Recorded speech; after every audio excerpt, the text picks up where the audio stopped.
अपराधों में सुरेंद्र की कमी आई है। सुशील जी मेरे पास रायपुर के हुई है या जो इक्के दुक्के घटनाएं हुई आप ठीक कह रहे हैं, इस प्रकार की घटनाओं की गंभीर। सुशील जी मैं आप जो कह रहे हैं आंकड़े बिल्कुल दुरुस्त है। मेरे पास जो आंकड़े हैं रायपुर के, अगर 2017 के और 2019 की बात करूं, अपहरण के 402 घटना हुआ था और 2019 में 445 घटनाएं हुए। बलात्कार के 218 हुए थे 2017 में, 254 घटनाएं हुए। आंकड़े अपने ढंग से हैं, मैं ये नहीं कहता आंकड़े सब कुछ बताते हैं। मेरा फिर वही सवाल रहता है, आखिर अपराध बढ़ क्यों रहे हैं? अमित चिमनानी जी क्या कहेंगे आप? सुशील जी कह रहे हैं अपराध की ग्राफ घटती जा रही है, क्या कहेंगे अमित चिमनानी जी? रजनीश कुमार सिंह हमारे सम्मानीय विधायक हैं माननीय होता जी, उन्होंने पिछले विधानसभा सत्र में माननीय गृह मंत्री जी से प्रश्न पूछा था, आपराधिक आंकड़े मांगे थे। ये एनसीआरबी के रिपोर्ट्स बता रहे थे, मैं तो विधानसभा में गृह मंत्री जी ने जो कहा है उसके रिपोर्ट्स बता रहा हूँ। केवल रायपुर संभाग में माननीय होता जी 448 बलात्कार, और ये पिछले साल केवल 10 महीनों के आंकड़े हैं। 448 बलात्कार, ये पिछले 2016-17 के आंकड़ों से दोगुना है। बिलासपुर संभाग में माननीय होता जी केवल 898 बलात्कार, ये विधानसभा में दिए हुए आंकड़े हैं। मेरे पास बहुत सारे आंकड़े हैं, मैं उस पर नहीं बात करके मैं ब्रॉडर सेंस पे जाना चाहता हूं। यहां पर एक तो जो अपराध है जी, अमित जी एक बात ये भी कहती है, कांग्रेस पार्टी या सरकार जो भी रहती है, और या विशेषकर कांग्रेस कह रहे हैं पहले चेहरा देख के अपराध दर्ज किया जाता था, अब पुलिस वालों को लगातार निर्देशित किया जा रहा है हर अपराध दर्ज हो। यही कारण से अपराध की संख्या ज्यादा दिख रही है। मेरा सवाल आंकड़ों पे नहीं है, क्योंकि ये बात अगर कहेंगे तो सुशील आनंद जी शुक्ला हो या उनके जो मंत्री है बाकी लोग हैं, यही कह रहे हैं कि लगातार हम निर्देशित करते हैं हर अपराध दर्ज होना चाहिए।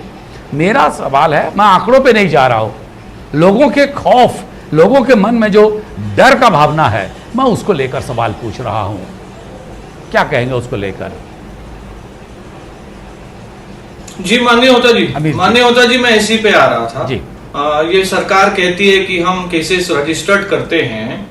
कोंडा गांव में नाबालिग के साथ जो गैंगरेप हुआ वो पुलिस को पता नहीं चला, उसके बाद उसने आत्महत्या कर ली, उसमें भी पुलिस को पता नहीं चला। उसके बाद उसके पिता ने आत्महत्या की कोशिश की और उसने ये कहा कि चूंकि मैं अपनी बेटी को न्याय नहीं दिला पा रहा हूं इसीलिए मैं आत्महत्या कर रहा हूं। 3 महीने के बाद केस रजिस्टर्ड हुआ है माननीय होता जी। तो ये सरकार जो दावा करती है कि रजिस्टर्ड ज्यादा केसेस हो रहे हैं, तो ये तो दावा गलत साबित होता है, क्योंकि 3 महीने में वो जिसके साथ गैंगरेप हुआ वो तो चल बसी, पिता ने आत्महत्या की तो पता चला कि हाँ ऐसा कुछ हुआ है। तो ऐसे कितने मामले और नहीं मालूम। और मैं इस बात से सहमत हूं कि अपराधियों का मनोबल बढ़ा है। जी सुशील जी जी होता जी, जहां तक अपराधियों का मनोबल, जहां तक अपराधियों का मैं वाद प्रतिवाद में नहीं जाना चाहता, लेकिन मैं आपको बता दूं कि जिस हिसाब से जी बात कर रहे हैं कि अपराधियों का मनोबल बढ़ा है, तो इसी राजधानी में किस प्रकार से पुलिस की कांस्टेबल के साथ में दुराचार, सामूहिक दुराचार की घटना हुई थी, यह आपने भी देखा है, आप प्रदेश के वरिष्ठ पत्रकार हैं। इसी राजधानी में किस प्रकार से सूदखोरों ने कर्जदार की बीवी के साथ अनाचार की घटना माननीय सीधे एक सवाल उठता है जो आपकी सरकार जो कह रही है, सुशील जी किस प्रकार से सुशील जी जो आपकी सरकार कह रही है, हमारी स्पष्ट निर्देश है अपराध दर्ज होना चाहिए, इसीलिए अपराध ज्यादा दिख रहे हैं। और कोंडागांव में बीजेपी का आरोप है वो आदेश पालन नहीं हुआ। देखिए आपने क्या किया? नहीं, कोंडागांव में जैसे ही पुलिस के संज्ञान में आया, जैसे ही सरकार के संज्ञान में आया, न सिर्फ अपराधियों के खिलाफ कड़ी कार्रवाई की गई, उनको गिरफ्तार किया गया, दोषी पुलिस अधिकारी को सस्पेंड किया गया, बड़ी कड़ी कार्रवाई की गई। देखिए क्या होता है, नियत का सवाल है कि अपराध होने के बाद अपराधियों को संरक्षण देना या अपराध को छुपाने की उद्देश्य से अपराध को छुपाने के उद्देश्य से जी। कार्रवाई को रोकना कि कहीं अपराध का ग्राफ ठीक है, ज्यादा भोई न साहब। दिखे, कहीं अपराध की संख्या न हमारी जी, सरकार जी, की यह नियत नहीं है। मैं चर्चा में भोई साहब को अपराधियों सम्मिलित कड़ा से कर रहा कड़ा- हूं। कड़ा से कड़ा दंड मिलना चाहिए अपराधियों पे।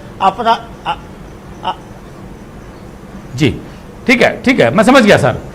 भोई साहब, आपने जी, बीजेपी के भी वक्तव्य सुने और कांग्रेस के भी वक्तव्य सुने, क्या कहना चाहेंगे आप?